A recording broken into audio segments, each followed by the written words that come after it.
Olá, 2022 estava programado em nossas mentes para ser o ano da recuperação pós-pandemia. Mas, como se diz no popular, tudo que está ruim sempre pode piorar. Abrimos o calendário com a variante Ômicron, as enchentes no Sudeste e parte do Nordeste e seca no sul do Brasil. E agora a guerra na Ucrânia. Então, quais as perspectivas para a economia brasileira neste ano que já vai avançando? Com essa pergunta, eu abro este Agenda Econômica com o professor de Economia da Universidade de Brasília, José Luiz Oreiro. Professor Oreiro, muito obrigada pela sua presença aqui no Agenda Econômica. Oi, Antônia, é um prazer estar aqui novamente com você e com os espectadores do Agenda Econômica da TV Senado. Então, professor, quando eu estava preparando esse programa, essa abertura, me veio à mente aquela música do Chico Buarque, sabe a esperança de tudo se ajeitar? Pode esquecer? A gente pode esquecer, a gente ri, mas é triste. É para esquecer mesmo que a gente vai se ajeitar a economia em 2022 ou ainda tem alguma esperança? Não há mais remota esperança, quer dizer, mesmo antes da crise na Ucrânia, né, a expectativa dos analistas, da maior parte dos analistas econômicos, era de um crescimento muito próximo de zero para 2022. Então, por exemplo, no boletim macro da FGV, do IBRE da FGV do Rio de Janeiro, publicado no dia 21 de fevereiro de 2022, portanto, 3 dias antes da invasão da Ucrânia, já se esperava um crescimento de 0,6% para a economia brasileira no ano de 2022. Lembrando que a população ela está crescendo algo como 0,7%, 0,8%. Então, qualquer crescimento abaixo de 0,8% do PIB significa que o PIB per capita, que é o PIB dividido pelo número de habitantes do Brasil, vai estar diminuindo, né? Bom, e agora com a guerra na Ucrânia e com o impacto que isso tem sobre o preço do petróleo, sobre o preço dos alimentos, gerando mais inflação, né? E, consequentemente, obrigando o Banco Central a prolongar o ciclo de elevação da taxa de juros, as perspectivas ficaram ainda piores. Agora, professor, a gente fazendo um retrospecto, né, todas essas circunstâncias, elas de fato fizeram com que o Brasil piorasse, se a gente pegar as circunstâncias, especialmente de 2020 para cá, com a pandemia, mas a gente já vinha numa trajetória aí complicada, né? Para a gente ilustrar, eu vou até pegar um gráfico aqui que nós fizemos a partir dos dados do próprio IBGE, que é o crescimento anual do PIB. A gente pegou de 2011 a 2020, a Bruna vai colocar aí no ar para a gente, e exatamente para a gente, né, literalmente desenhar como ficou, como é que foi essa questão. A gente está aí começando, a gente pegou esse período, né, essa década, né, a primeira década dos anos 2000, foi uma década que a gente teve algum momento que achou que ia voltar a subir, a gente vinha de um período melhor na década anterior, mas começou a cair e nada foi capaz de fazer um crescimento sustentável aqui, né? Sim, quer dizer, lembro da famosa capa da The Economist, né? Acho que foi em 2011, que mostrava o Cristo Redentor, né, decolando, dizendo, bom, agora o Brasil vai. Depois, alguns anos depois, mostra o Cristo Redentor entrando em parafuso, né, e caindo sobre a Baía de Guanabara. Quer dizer, de fato, desde 2011, que a economia brasileira vem perdendo fôlego de crescimento, né? Nós tivemos uma grande recessão no período de 2014 e 2016, né? O CODACE, né, que é o órgão lá da FGV do Rio de Janeiro, que faz a datação dos ciclos econômicos, ele data a recessão, o início da recessão de 2014 no segundo semestre de 2014 e ela termina no quarto trimestre de 2016. Quer dizer, nesse período, o PIB teve uma queda acumulada de mais de 8%. Bom, a economia volta a crescer em 2017, 2018 e 2019, mas é um ritmo muito baixo, em torno de 1,5% ao ano, que é um ritmo inferior ao ritmo observado entre 1980 e 2014, que já tinha sido baixo, né, que foi de 2,88%.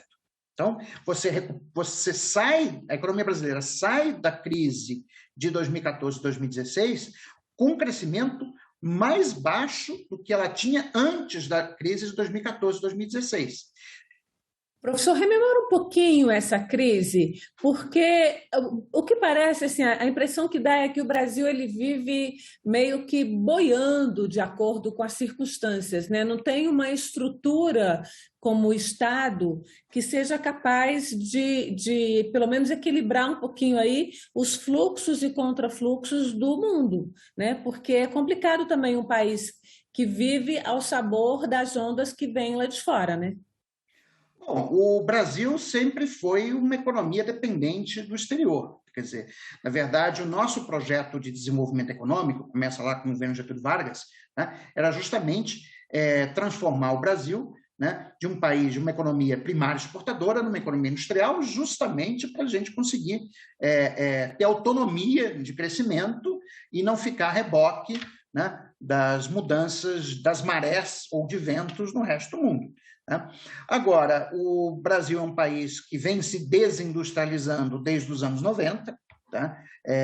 Começa lá com a abertura comercial do Collor, prossegue no governo Fernando Henrique Cardoso com a âncora cambial do Gustavo Franco, depois com um boom de commodities durante o governo Lula, você também tem uma valorização do câmbio que leva a mais desindustrialização. Então, isso tornou a nossa economia mais dependente das marés externas, por assim dizer. Agora, essa crise de 2014 2016, ela foi causada por uma combinação de elementos, né?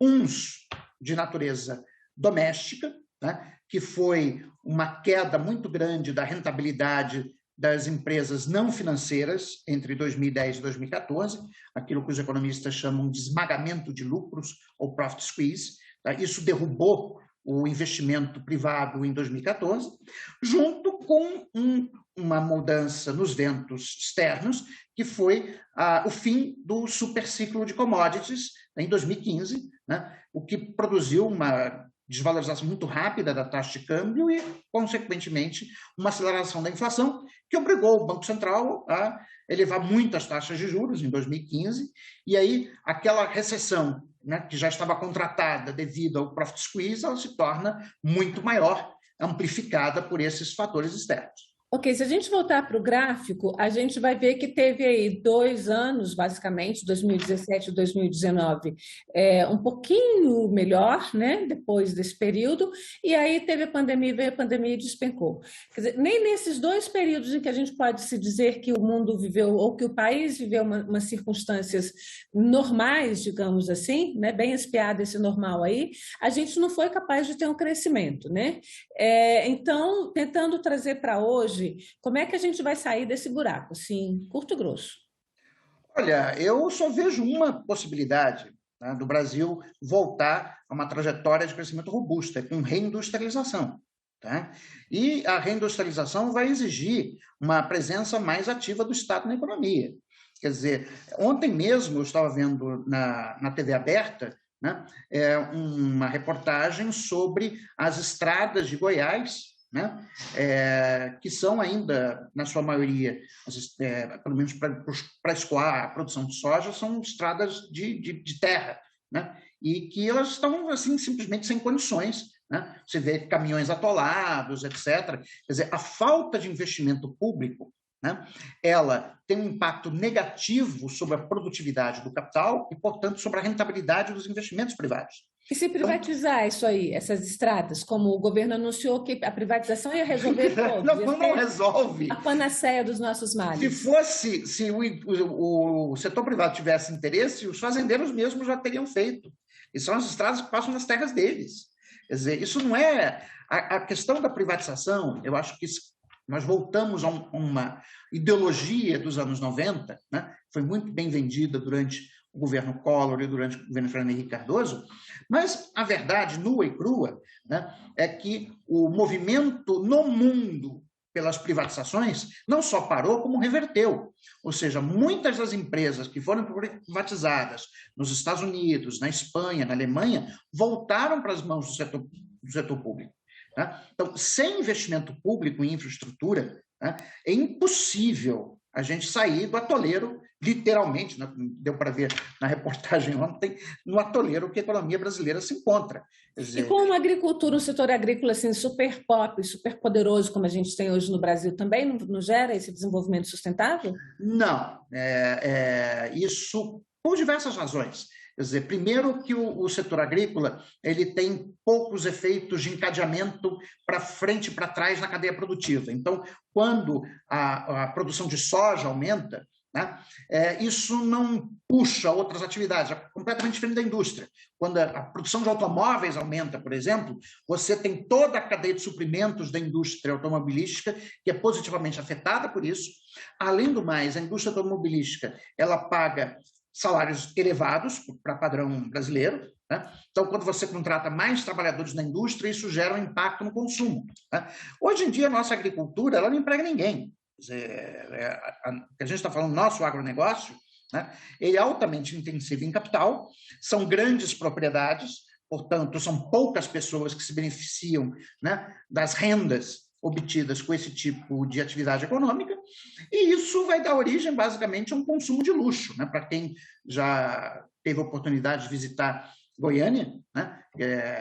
Que é praticamente a capital, né, brasileira do agronegócio, no sentido de que os grandes fazendeiros têm apartamentos de luxo em Goiânia, é só a gente ver qual é o tipo de consumo que é induzido por essa atividade. É basicamente consumo de luxo, e aí isso não tem fôlego para puxar o crescimento da economia brasileira. Um dado interessante é que a gente tem 90 bilionários, não é isso? Que têm uma renda, essas 90 famílias bilionárias têm uma renda igual a todo o restante da população brasileira. É mais ou menos esse dado, né? Pois é. Concentração. Não, a concentração de renda aumentou muito nos últimos 6, 7 anos. Tá? Então, assim, os super ricos no Brasil ficaram mais ricos, né? Desde a crise de 2014, 2016. Quer dizer, quem que perdeu desde a crise de 2014, 2016? Quer dizer, quem perdeu foram os trabalhadores da indústria, que foram demitidos e não voltaram para a indústria, né? A classe média, né? Porque ela perdeu, né, seja emprego, e aí teve que se reposicionar em atividades que pagam um salário mais baixo, e agora, desde 2021, com uma inflação mais alta. Então, esse é o quadro de distribuição de renda no Brasil. Eu vou pedir à Bruna para colocar um outro gráfico, que é aquele anterior um pouco mais ampliado, que a gente mostra essa questão aí do crescimento, e aí é o crescimento real do PIB, portanto, já descontada a inflação. Aí a gente pegou de 1990 para 2020, ou seja, a gente pegou esses 30 anos em que a gente tem já uma democracia consolidada, e eu queria que o senhor falasse um pouquinho desse gráfico para a gente, porque parecia ali entre o final dos anos 90 e começo dos anos 2010, né, começo da década de 10, que a gente ia deslanchar realmente, né? Sim, esse gráfico, na verdade, ele mostra a média móvel dos últimos 10 anos para cada ano no período de 1990 a 2020. Então, o dado de 1990 corresponde à média móvel de 1981 a 1990. O de 91 é de 82 a 91 e assim sucessivamente. Então, de fato, quer dizer, o que a gente observa? Que há uma recuperação, né, da segunda metade dos anos 90 até 2010, ou seja, o crescimento da economia brasileira vai se acelerando na média móvel dos últimos 10 anos, ele chega a perto de 4% ao ano, né, em 2010. Esse é o momento da famosa capa da The Economist, né, em que o Cristo Redentor está decolando, né, em que a gente realmente achava que o Brasil tinha encontrado a trajetória de crescimento sustentado, não sustentável, não confunda duas coisas diferentes, né, mas desde então foi desfiladeira abaixo, né? Quer dizer, o crescimento foi desacelerando e nós terminamos a década de 2011 e 2020 com um crescimento medíocre de 0,3% ao ano, que é menor do que o crescimento da população. Ou seja, o Brasil empobreceu em termos per capita na década de 2011 e 2020, e é isso que gera esse mal-estar na sociedade brasileira, que, enfim, tem diversos reflexos, inclusive de natureza política. Se a gente pegar, você falou uma coisa interessante, que é o crescimento sustentado e o crescimento sustentável.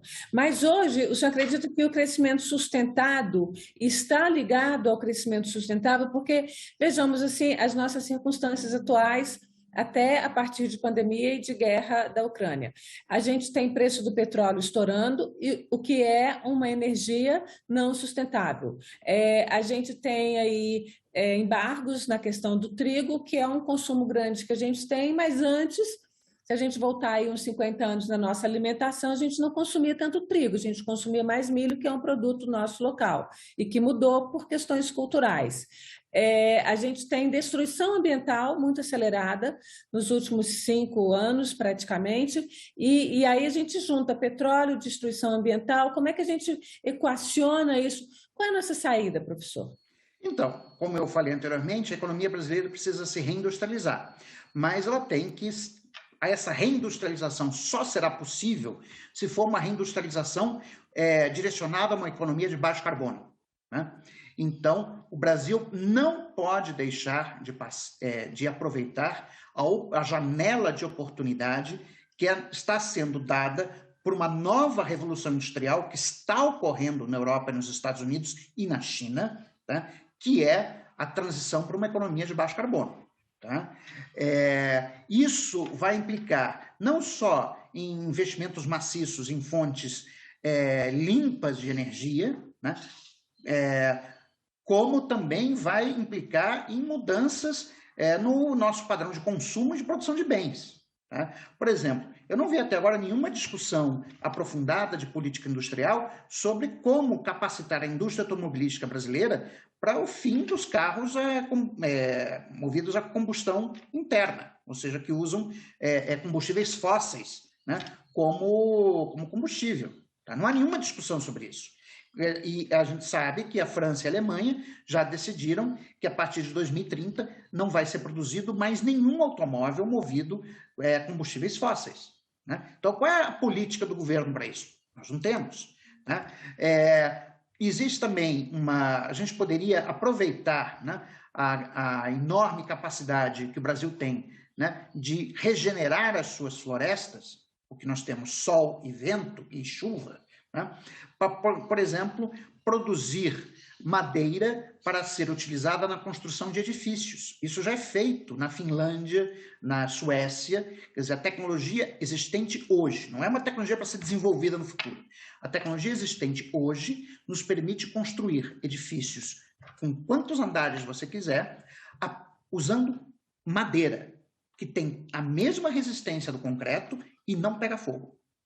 Tá? Então, e por que isso é uma tecnologia interessante? Porque quando você faz o reflorestamento, no processo de crescimento da árvore, o que ela está fazendo é tirar CO2 da atmosfera.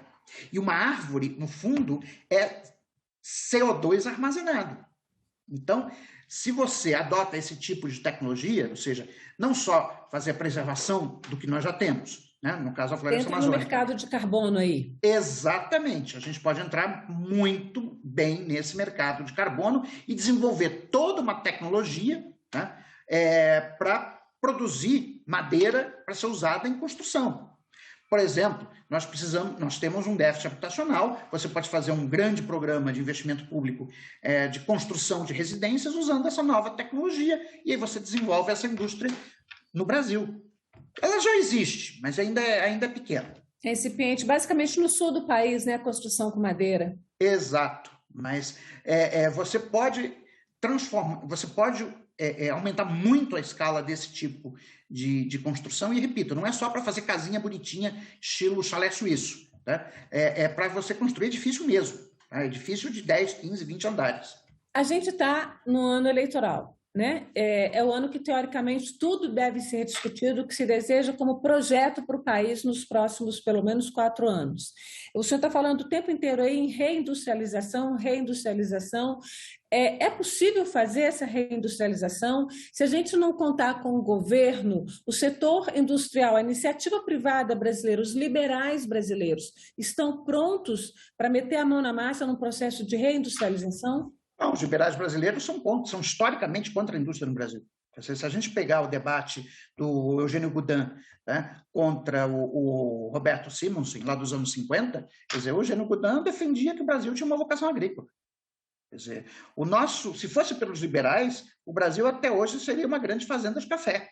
Aí, na verdade, todo o projeto liberal do Collor, Fernando Henrique e outros presidentes, né, foi no sentido de reverter o desenvolvimentismo. Né? Então, se a gente for depender dos liberais brasileiros, a reindustrialização não vem nunca. E a nossa industrialização, ela veio, como, aliás, a de praticamente todos os países do mundo, exceto talvez o Reino Unido, né, ela veio liderada pelo Estado. Né? Quer dizer, a industrialização da Alemanha foi liderada pelo Estado, a industrialização dos Estados Unidos foi liderada pelo Estado, a do Japão foi liderada pelo Estado, a da China está sendo liderada pelo Estado.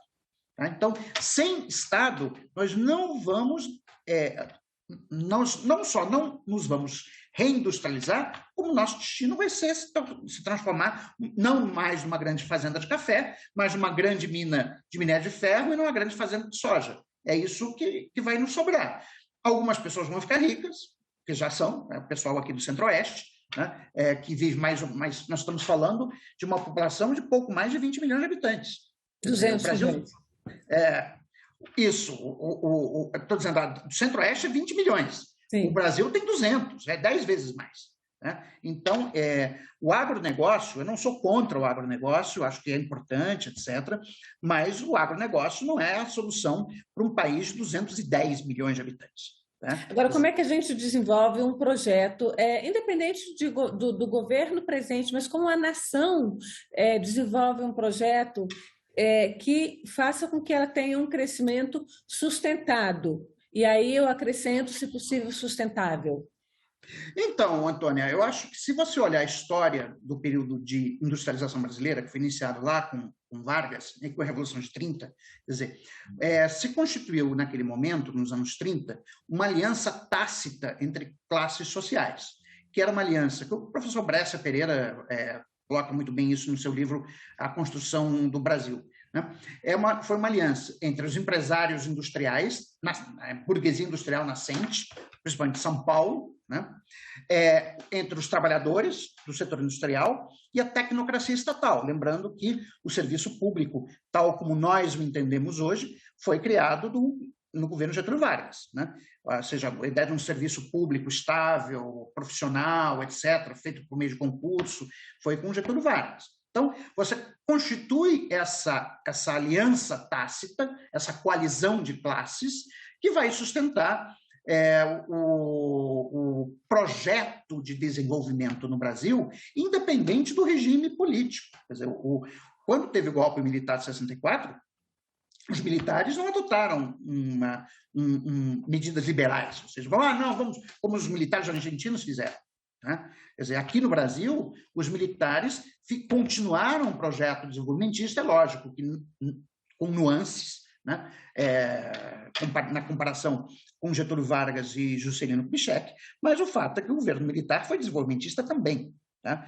Bom, a inflação dos anos 80, né, ela destrói essa coalizão de classes, porque ela gera uma hipertrofia no sistema financeiro brasileiro, e a partir de então a política macroeconômica passa a ser cada vez mais conduzida de acordo com os interesses do sistema financeiro no Brasil. Então, eu vou fazer uma pequena interrupção, senhor, para o senhor falar dessa questão específica, porque a gente tem aí questões de tempo do programa. A gente tem hoje um Banco Central independente, a gente tem uma política econômica que só está focada em reduzir a inflação, aumentando os juros. Como é que se quebra esse círculo vicioso aí de aumento de juros, aumento de inflação, aumento de inflação, aumento de juros?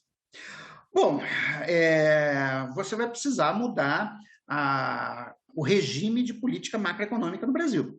Quer dizer, inclusive, vai sair agora publicado na Inglaterra um livro em que eu tenho um capítulo escrito em coautoria com o professor Júlio Fernando Costa Santos, da Universidade Federal de Uberlândia, em que a gente faz uma proposta de reforma monetária para o Brasil. Né? Essa reforma monetária, ela envolve, o item principal dela é a desindexação total da economia. Tá? Quer dizer, a gente argumenta que o Plano Real foi incompleto, no sentido de que ele manteve, né, a indexação para contratos com maturidade superior a 1 ano, e é justamente essa indexação que gera uma grande inércia inflacionária. Faz com que a inflação ela fique, quando ocorre um choque, né, como agora esse que está acontecendo, ela fique alta durante muito tempo, o que exige juros muito altos da parte do Banco Central para colocar a inflação novamente na meta. Então, a gente precisa de uma reforma monetária. Né? Quer dizer, muito se fala sobre quais são o Brasil precisa de reformas, sim, mas quais? Eu estou dizendo o seguinte, a reforma que é para ontem, já devia ter sido feita em 1994, é a reforma monetária. Tá? Agora, isso implica que alguns interesses vão ser contrariados, principalmente no setor financeiro. Principalmente no setor financeiro. Tá?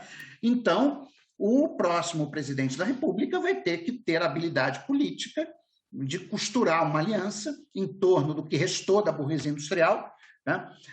Sindicatos, né? E a classe média esclarecida para conduzir esse processo.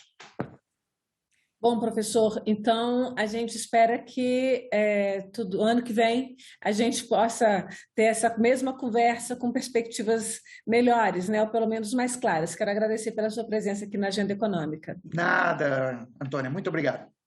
E agradeço também a você que nos acompanhou até aqui. Este Agenda Econômica já está no site da TV Senado, senado.leg.br/TV, no canal da TV Senado no YouTube, youtube.com/TV Senado e em todas as nossas redes sociais. Aproveita e vai lá e se inscreve em nosso canal, que já tem mais de 1 milhão de assinantes. Você pode contribuir com isso e está sempre muito bem informado. Muito obrigada pela sua companhia. Até o próximo Agenda Econômica.